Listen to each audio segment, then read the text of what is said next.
Okay, and bearing in mind, as you've been illustrated there, ransomware attacks are here, there, everywhere, and I think they're still rising. And I don't know whether we get cover AI specifically related, but AI is potentially going to make that situation worse.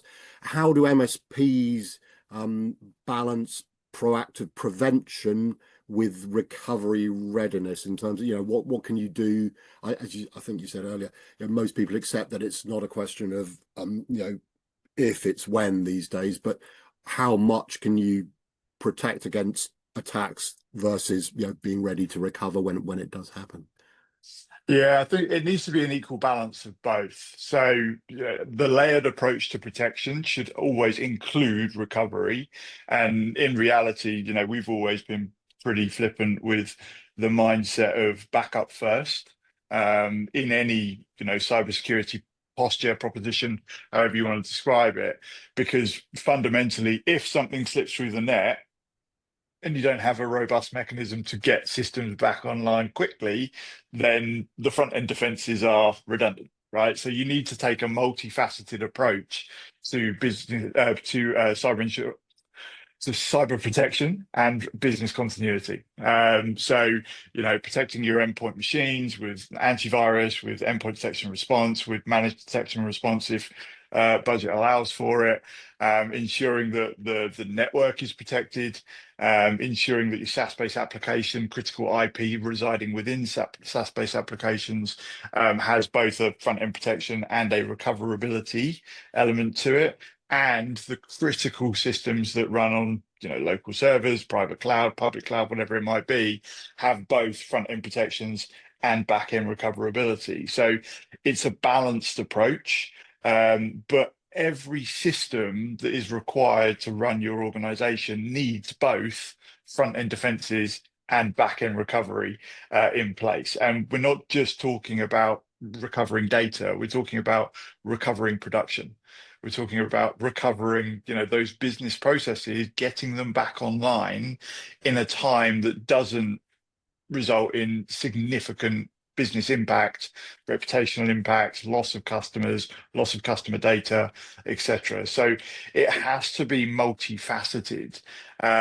So in terms of how should it be balanced, it needs to all be there, but backup should be first, and then a layered approach on the front end. And the more you can put on that front end, the more chance you have at offsetting the level of sophistication that these attacks are now coming in. Okay, and in terms of cyber insurance, which seems to be becoming more prevalent, how is that influencing? I mean, clearly, do the insurers issue a specific sort of you've got to do this, this, and this? Do they just want to see sort of some level of due diligence? How are they influencing the BCDR adoption requirements? Yeah, so way back when, cyber insurance was a bit of a tick box exercise, and I think we're now moving into a world where organizations are acutely aware that they are possibly going to have to rely on those cyber insurance payouts, because that offsets that cost of downtime, that cost of still paying for the lights being on, the team being in the office, and not being able to charge your customers for services that you can't deliver during that period of time. But cyber insurance is absolutely also a driver behind decision making around what systems are being put in place. We're seeing a lot of cyber insurance organizations now asking for the extent to which organizations are adhering to certain compliance standards, whether or not they've got a framework in which they work against. So, we orientate ourselves around the NIST cybersecurity framework as sort of a good best practice, and advise that a lot of organizations follow suit in following a framework, whether it's NIST or any other. But actually, we've also more and more seen cyber insurance companies asking for specifics around what the outcome would look like in a cyber event. So, what is your recovery time objective? And we talk a lot about recovery time objective, recovery point objective. That's the aspirational outcome.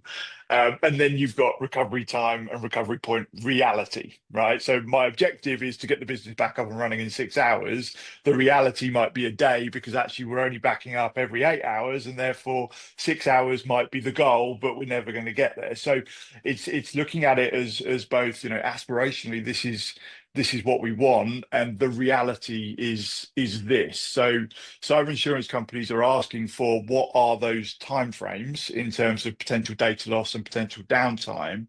But more and more, organizations are looking at how are we testing the reality of this.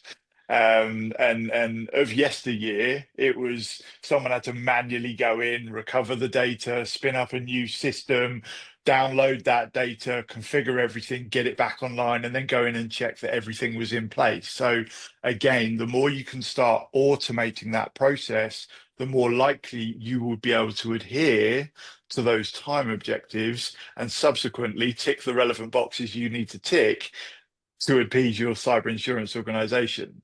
And more so than that, cyber insurance companies are actually now reducing premiums based on these specifics. So, if you can show that your potential downtime period will be less than X, you may well be entitled to a lower cyber insurance premium. So much so that some organizations are actually offsetting the cost of implementing a business continuity solution with the reduction in cyber insurance premium as a result. Okay, and in terms of AI, which I mentioned earlier, I mean, AI is clearly being integrated into cyber attacks. I guess on the plus side, AI can be used by the good folks as well to increase the sophistication of the defense mechanisms. But what are you seeing in terms of AI fueled cyber attacks, if you like it? How's that changing the approach to data protection, if at all? Yeah, so again, it comes down to that level of sophistication. Obviously, way back, organizations were getting hit by the same thing at the same time, right? So, you had your various locker attacks. You then had things like WannaCry, and the diversification in the type of attacks that these organizations are now seeing comes off the back of the fact that these cyber organizations, these cyber criminal gangs, whatever it might be, have the technology to create this type of software at a rate that's never been seen before. So again, where conventional front-end defenses would look at patterns associated with attacks that they already knew existed, that is no longer the case. So yes, we can look at things like mass data change, mass extension change, signs of entropic change in the system, but today's attacks are so sophisticated, so unique, so bespoke in many instances that having those back-end defenses is more critical than it ever has been.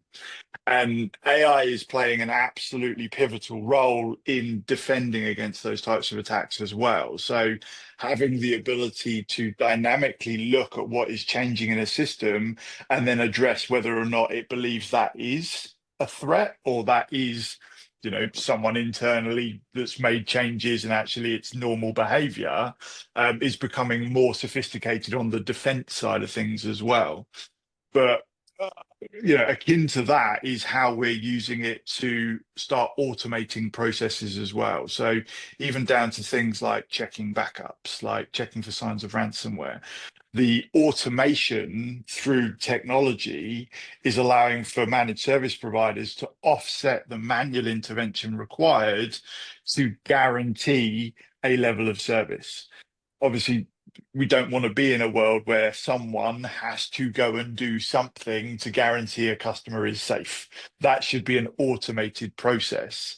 And that comes off the back of integrated systems that allow for an extensive amount of automation and subsequently layering over AI to increase the efficacy of those checking processes to ensure that data is protected and systems are recoverable in a disaster scenario.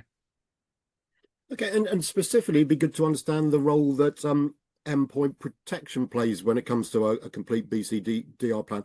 And I suppose thinking particularly, hybrid working is very much, part of everyday office life, if you like, or not office life, because half the time they're not at the office, but business life. So, just your thoughts, I suppose, as to how important it is and how it has evolved as our work practices have evolved.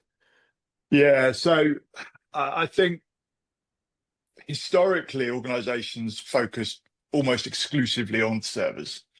And the assumption that everybody stored anything of any importance in a location they were told to store it in has always been a little bit naive. And we're all guilty of it. We all store stuff on our laptops when we're creating stuff on the train or responding to emails on the fly, and data is now everywhere. Um, and in a world of governance and compliance, organizations are now becoming more and more compelled to ensure that data is available, that data is protected, that data can be audited in some sectors, some organizations. So protecting data everywhere is becoming critical. So absolutely, to your point, the endpoint is becoming more and more pivotal in ensuring that it's got its own dedicated posture around security, protection, and recovery. So obviously the disparate workforce now is not just we're a hybrid working organization or we're a remote working organization. It's individuals within organizations who take their laptops home at the end of the day, despite them being office based and actually logging in to get stuff done at home.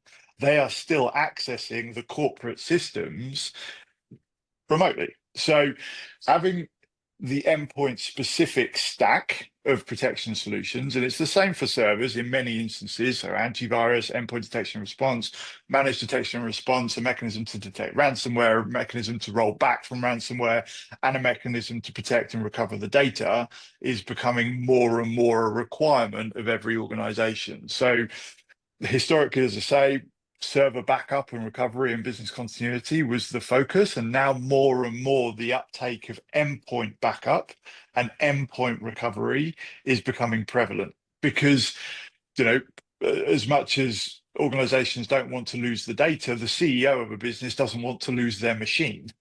And that in itself can come at quite a cost to a business. If the C-level individuals within an organization, if the software development team, if the accounting team aren't able to do their work, that still comes at quite a cost to the business.